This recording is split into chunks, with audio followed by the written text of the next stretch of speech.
Welcome to LAH-TEE-YAH in the Lead podcast, a podcast where we lead meaningful conversations that intersect the block and the boardroom.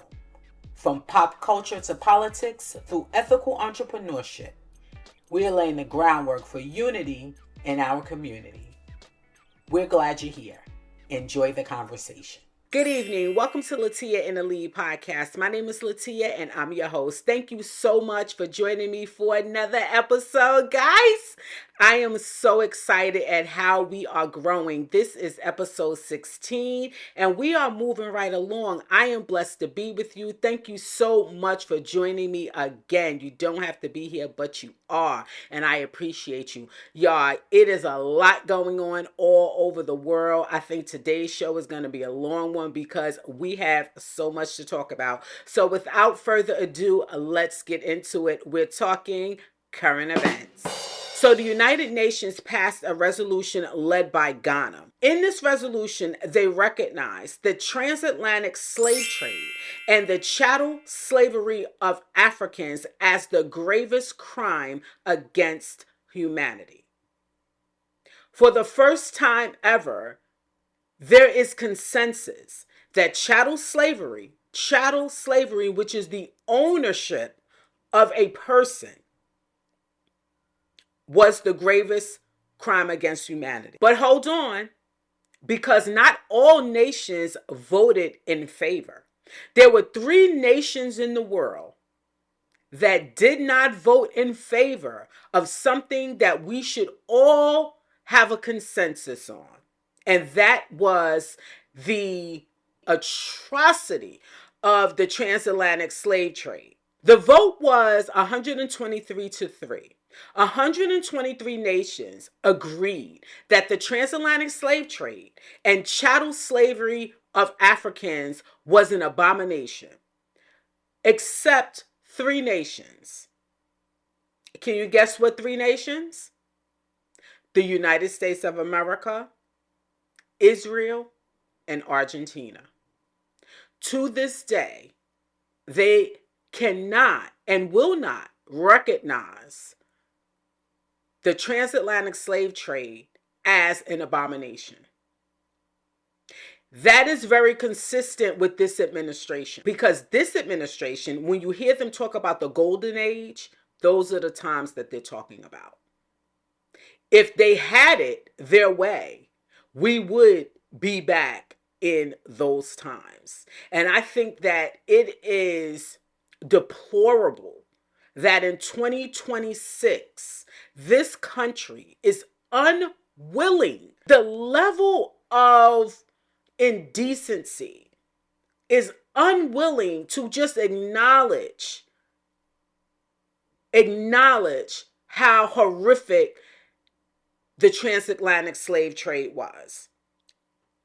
And rightfully so, because once they acknowledge that it even happened, because it's hard to get someone to even acknowledge that it even happened. And in fact, they're trying to erase it from the history books by rewriting history and wording the history books to say that Africans came to work in America. No, they did not come to work in America. They were stolen from their land and forced to come work for free in this country. So one would ask why. Well, once they admit that the transatlantic slave trade happened, they would have to also come to terms with how this country became so wealthy.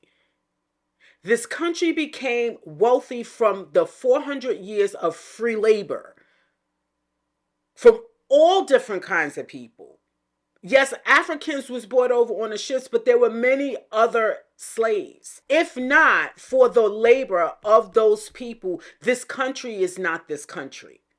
And so admitting that the transatlantic slave trade was an abomination also then opens up a conversation about reparations. How do we start to repair that? That vote is very important because it means that the global body recognizes that what was done to Africans was not just historical hardship. It was a systemic, industrialized, race-based crime.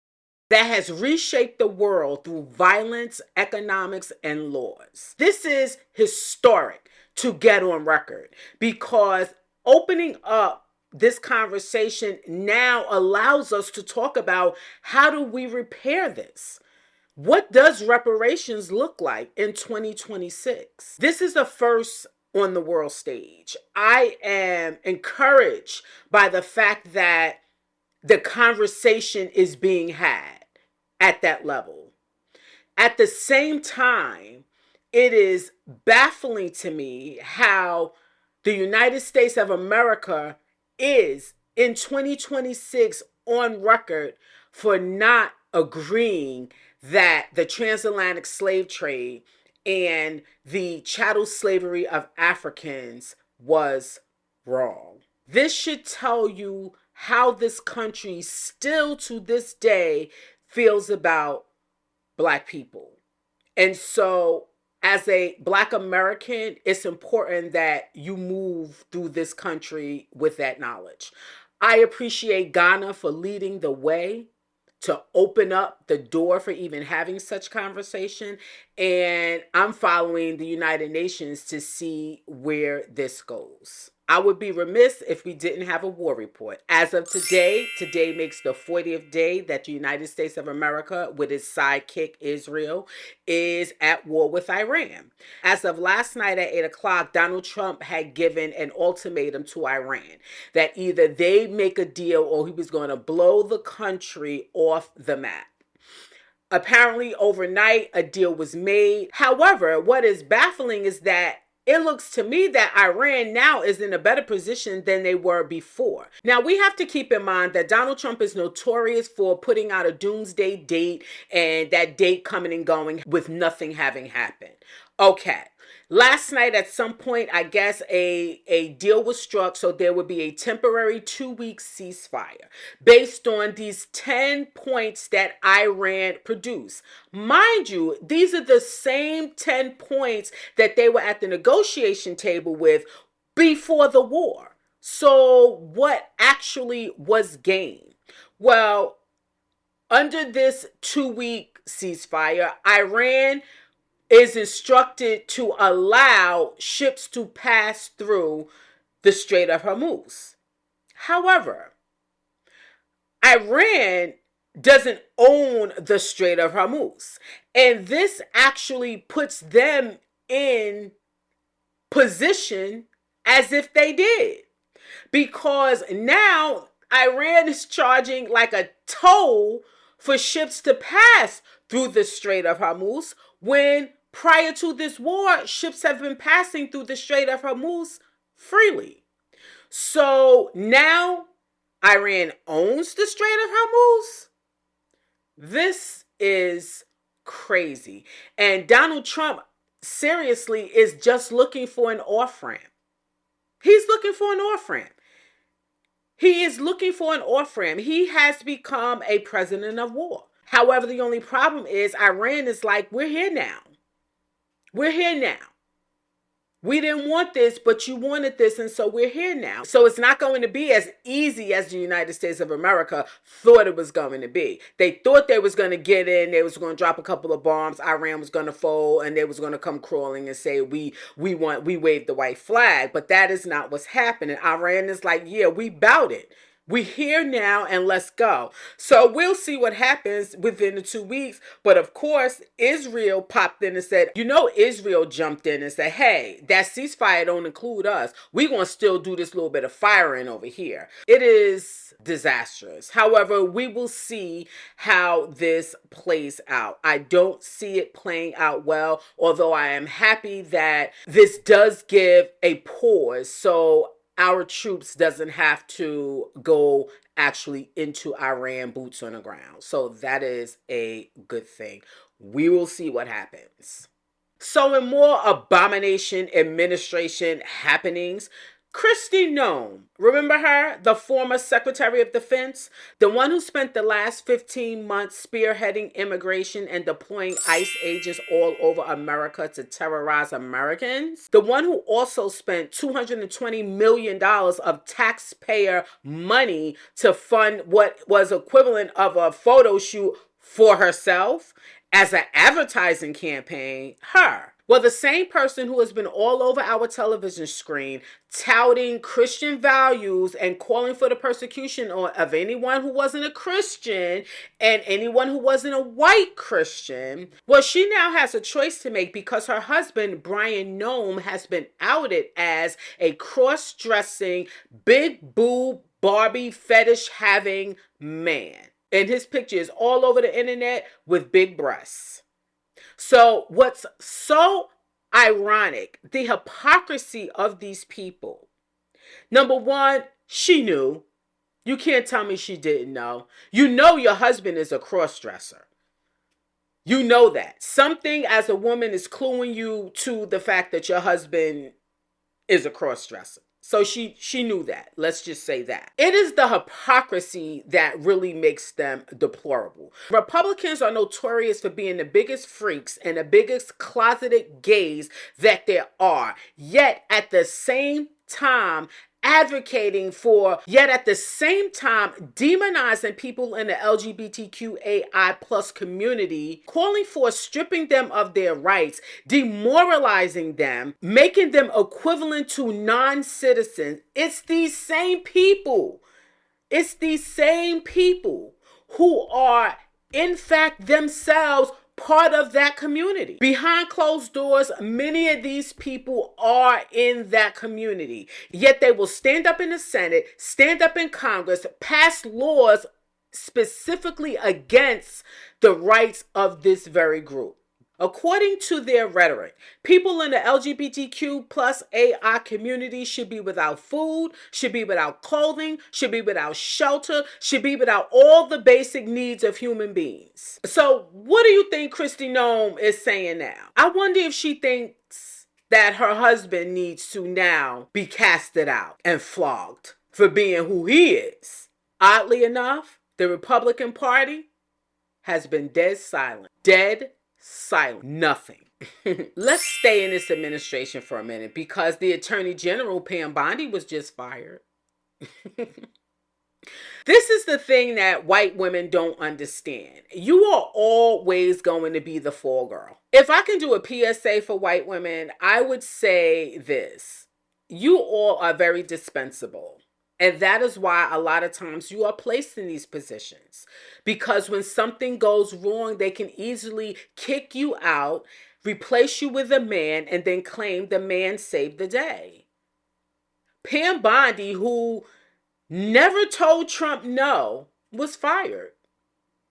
And why was she fired? Well, according to Donald Trump, she wasn't getting retribution fast enough for all his political enemies. She wasn't on her job. He is stuck on that. She wasn't doing her job and she mishandled the Epstein files. That was the rationale for letting her go. In mishandling the Epstein files, his name does appear in 5,300 of them with over 38,000 references to Donald Trump, only least to Jeffrey Epstein himself. So I guess she didn't do a good job with the redactions.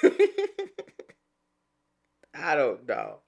These people are, last but not least, with the foolishness of this administration. So after TSA has not been paid in over 6 weeks, they got a paycheck last week. This week, Donald Trump is proposing that he lay off 9,400 TSA workers. Make that make sense. So you lay off 9,400 TSA workers. Who is going to work in the airport? Are we closing the airport? I am confused because these people are confusing. They don't know head from tails. Like, he literally just, I am convinced that Donald Trump just gets up in the morning and the first thought that comes to his mind, he says. There's no critical thinking skills. There's no cause and effect. There's none of that. None of that. He just thinks and talks. Because proposing to lay off 9,400 TSA workers, who's gonna run the airport? Who? if I was reading this, if this were a script of a movie, I would be laughing. But it's not. It's our real life. Keep your head on a swivel. So the court finds YouTube and Meta negligent. Kaylee Barnes sued the social media platforms claiming that they are addictive. And guess what? For the first time, a jury agreed and said that they are addictive and they're specifically intended to keep kids hooked. Well, she brought a lawsuit against them and she won. She was awarded $6 million, which I think was a drop in the bucket. She should have been suing for hundreds of millions of dollars. Why she was only awarded $6 million, I don't know. But it should have been a class action lawsuit and the suit should have been much bigger. But anyway, a jury found that these social media apps are addictive. And you can tell by just any waiting area you're in with people. Every single person is looking at their phone. You'll be hard pressed to have a conversation if you're in like a waiting situation. These social media sites are designed to keep kids scrolling, which causes anxiety, depression, and it damages their mental health because these kids are looking at what they see on social media and comparing themselves to a lot of what is not even real. And so I think that it's time for the social media platforms to be accountable and more people should sue them. Because this administration is not going to regulate this in any way. So we have to look out for our own and look out for our children by limiting and putting safeguards around how they interact with social media. Last but not least, if you have student loans, listen up. This is a very important message. So in the United States, there is $1.7 trillion outstanding in student loans, over 400 million student loan borrowers. Now, up until this point, student loans have been governed by the Department of Education, but this administration is saying no. This administration has taken student loans out of the Department of Education and put it in the Department of Treasury. The reason why this is major is because under the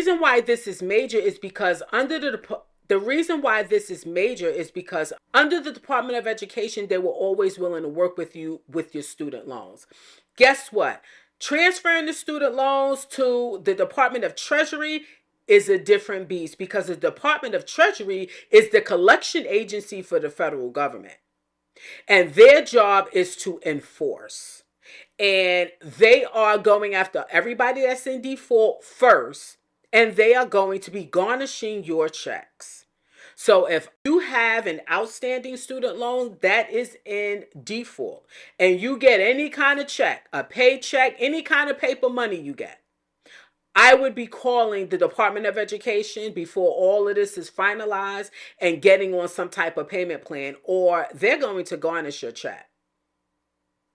They are trying to recoup this student loan money. So make sure that if you have an outstanding student loan, you do your due diligence. Stay on top of this. And I would try to call and see what kind of payment arrangement or what kind of arrangements could be made. Because you would much rather go to them than think you're getting a whole paycheck and you get $27. So follow up on your student loans if you have them outstanding. That's it. That's all, y'all. We're moving to my favorite part of the show. We're talking culture. We have a congratulations in order, y'all, because we went back to the moon.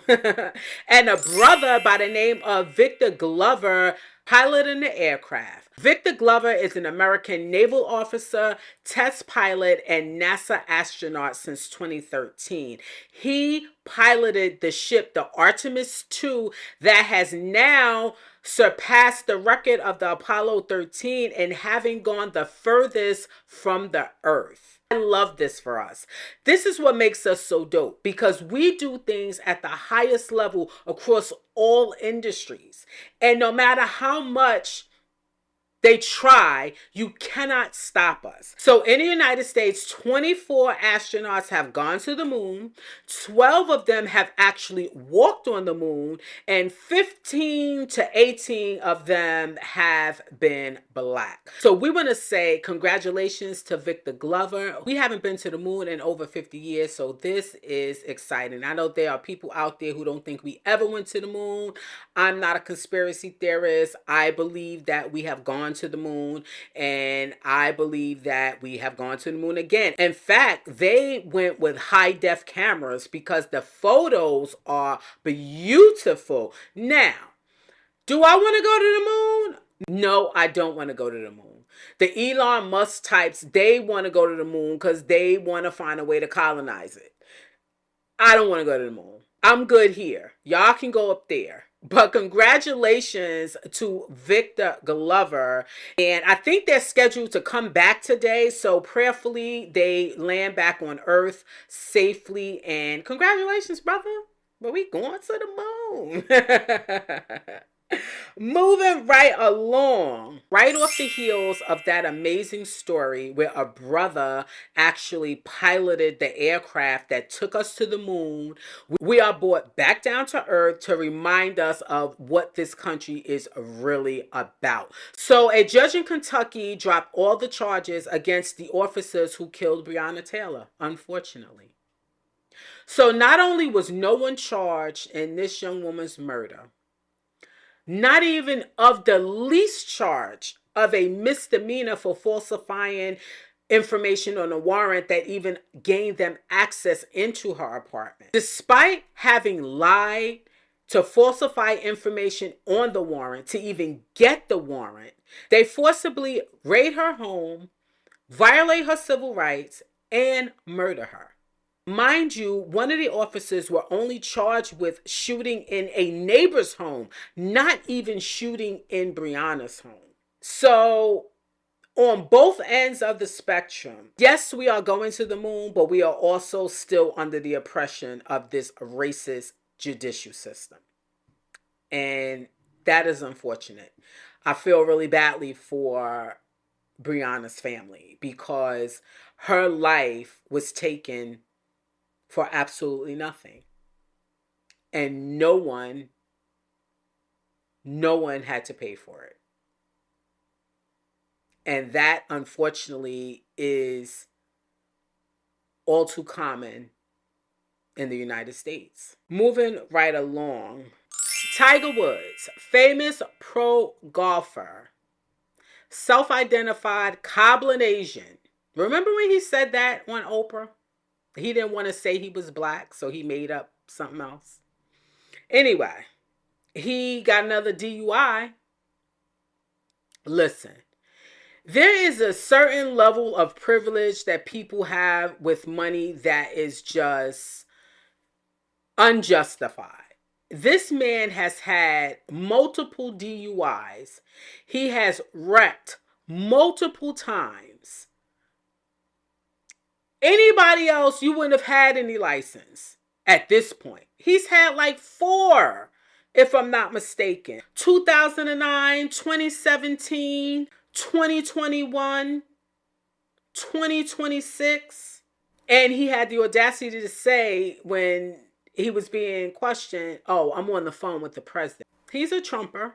And so now, instead of him having his license revoked like you and I would have our license revoked and we would end up in jail, he got permission to go overseas to a treatment facility. I tell you, y'all, money does run this country. It runs the world, but money in this country, if you have money, you can get away with anything. And everybody else better not get a parking ticket.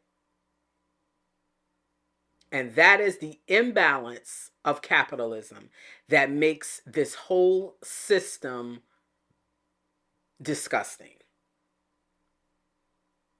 And not that I advocate for people going to jail, but if you knowingly get behind the wheel impaired, whether those are prescription drugs or drinking or a bit of both, if you are impaired and you get behind the wheel, endangering my life as a driver, I think there should be some consequences. And the fact that he never has had consequences that are lasting is why he keeps getting behind the wheel. Because he can call the president. And the mitigated gall to act as if this is not a problem, to me, is astounding. Sir, you have an issue. Yeah, you'll go to a 5-star resort and call it rehab, but in 6 months, you'll be behind the wheel again. Why don't you just get a driver? Why? He passed the breathalyzer but refused to take the urine test. Whatever. He flipped over. He cut off a bus. He flipped over. And for all of our sake, I hope he gets some help. For real. Moving right along to Mr. Perry. Now, this came out after I had just recorded the last pod, so I didn't get a chance to comment on this, although this is a little bit old at this point. I do want to say something. So Tyler Perry, love him. He's a brother, you know. He does a lot of good for people. He went to the Atlanta airport with cash, apparently, trying to give it out to TSA workers. He could not give it out to TSA workers. So I think that he ended up giving out some gift cards or something, which, by the way, they were being required to return. That is the crazy part. Like, we have the richest people in this world getting away, getting over, insider trading, robbing us all of millions and millions of dollars. And these poor little TSA workers can't get a little $1,000 gift card and be okay. They were ordered to give the gift cards back. Anyway, my question when I first came across this story was, this is Tyler Perry. He has all the access in the world. Why didn't he just arrange to have all the TSA workers cash app an assistant, or send some back channel notice for all the TSA workers to put their cash app in on some kind of website, and he gave everybody the money through that vehicle? I mean, not being acknowledged as the person that was actually giving them the money was an option. Which brings me to my question. Why do we need to know that you're doing it?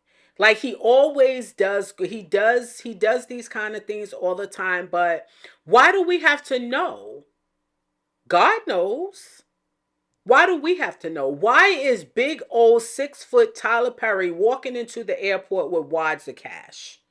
Why? Why? Why is that necessary? You could have accomplished this discreetly, accomplished the goal, which would have been to be philanthropic, right? And you could have done it without all of us having to know about it. We didn't need to know. We assume that you're giving. We assume that you are helping those in need with the amount of money and access you have. We assume that. We don't have to see you all the time. And this was one of those times in which we didn't need to see you. They just needed the money. But it is what it is. That's it. That's all, y'all. We are moving right along, and it's time for ethical entrepreneurship and anti-capitalism. So in today's segment of ethical entrepreneurship, I'm going to give you 5 steps to move your business and yourself forward. For many of us, deciding to become an entrepreneur is not something we actually plan to do. It's more like we are forced into it just by being fed up with the workforce. And because of that, we are often ill prepared as to the complexities of becoming an entrepreneur. And a lot of those challenges start before you even name your business, before you even have a clear idea of what your business is. A lot of times, those challenges start with you, the person. So today, I'm going to give you 5 steps that's going to move you, the person, forward and your business. Both personally and professionally, we spend a lot of times putting temporary band-aids on larger issues. Step number 1 requires us to dive deep. Get to the root and see where the essence of your problem lies. And in doing this, we have to get honest with ourselves. We have to shred ourselves personally and professionally, because a lot of what is happening in your personal life, you may find is spilling into your professional life, because problems that we don't handle at the root tends to resurface, and they resurface at the most inopportune times. So it would behoove you, before you dive deeply into entrepreneurship, that you dive deeply into yourself, the person, and see what things keep coming up for you, and see how you can mend those things so that they aren't carried into your entrepreneurial life. Step number 2, assess your environment. Is there instability in your environment?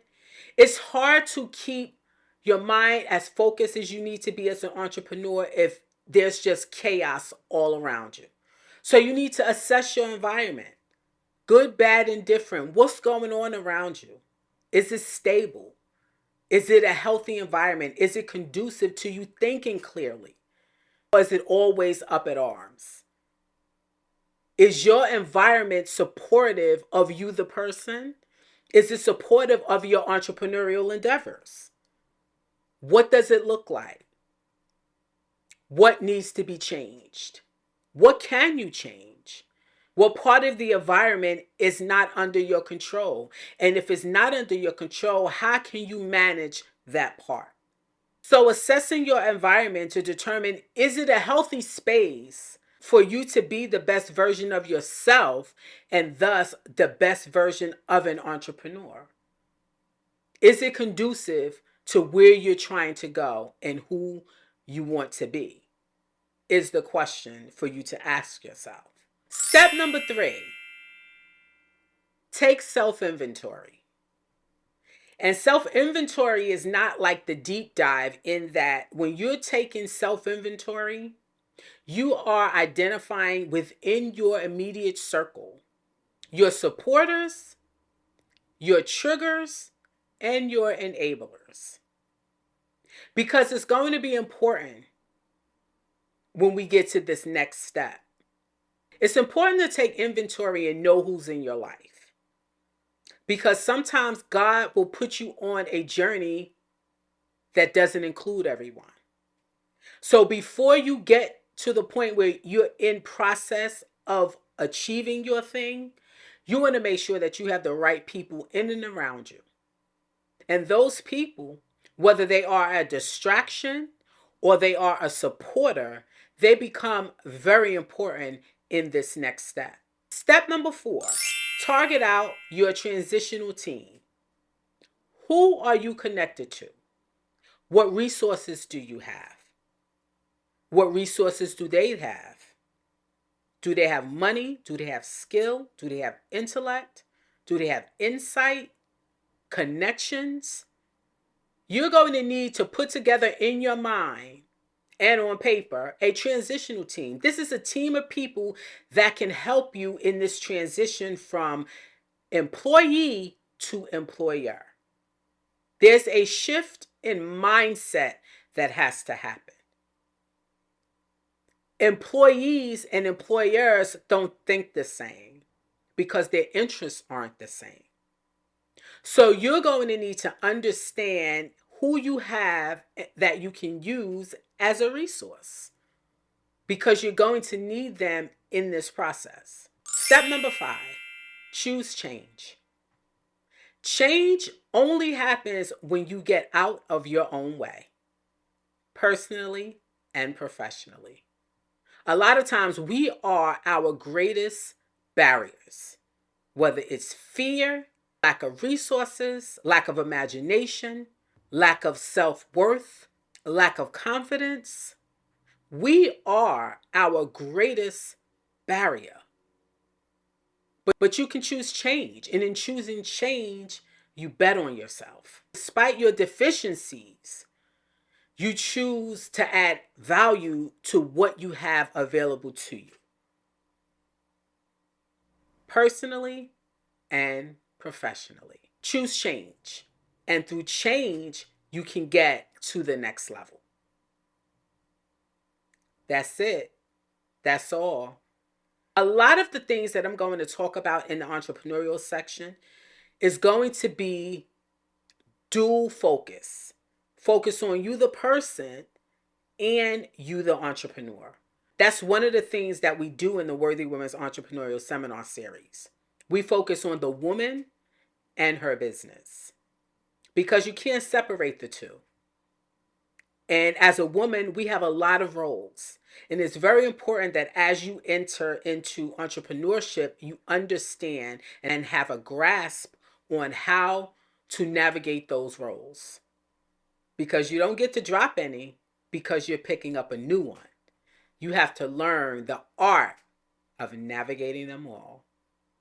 That's it. That's all. Moving right along, we're talking Black Facts. In today's segment of Black Facts, we're honoring Marian Anderson, opera singer, contralto. Marian Anderson was born on February 27, 1900 in Philadelphia, Pennsylvania. At the peak of her career, she was considered by many to be the greatest opera contralto of her generation and one of the golden voices of the century. Nonetheless, the color of her skin, not the content of her character, negatively impacted her career. In 1937, Anderson was denied a room at a hotel before performing at Princeton University. Albert Einstein hosted her on that occasion and several other times until he died in 1955. In 1939, First Lady Eleanor Roosevelt resigned her membership in protest when the Daughters of the American Revolution refused to allow Anderson to sing at Constitution Hall. First Lady Roosevelt then offered Anderson the Lincoln Memorial on April 9, 1939, where the talented member of Alpha Kappa Alpha Sorority Incorporated and the Lynx Incorporated performed marvelously before an enthusiastic outdoor crowd of 75,000 on Easter Sunday. That same year, she was presented the prestigious NAACP Spring Art Medal for her musical achievements. In 1955, Anderson became the first Black soloist ever to sing at the Metropolitan Opera House in New York, with her performance in Verdi's A Masked Ball. When reflecting on her extraordinary career, Miss Anderson recalled this memorable moment. "I sang at the Metropolitan Opera. My mother was in the audience, and she came backstage afterward. When I hugged her, she said, 'Darling, we must thank the Lord.' She was a firm believer in the good things that came from above." In 1993, the angelic Marian Anderson strolled on stage as the eternal curtains opened in front of more than 75,000 enthusiastic angels for her debut at Supreme Hall. Marian Anderson, opera singer, the great.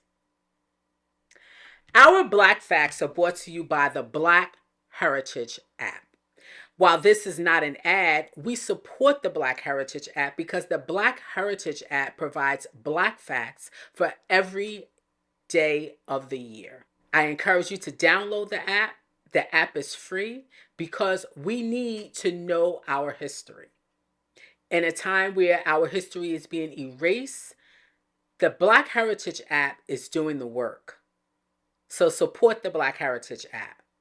Download it today. That's it, y'all. That is the end of the show. Last but not least, Tee's takeaway. While we are a resilient people, we have suffered the worst atrocity in humankind. That trauma has been passed down to us generation after generation. And we are living the effects of that trauma. Still, we rise. So don't let anyone define who you are. We come from kings and queens. Be sure to straighten your crown. I love y'all. Thank you so much for being in community with me. Thank you for downloading the pod, sharing the pod, sending me messages, listening to the pod. I appreciate y'all. Until next time, good night.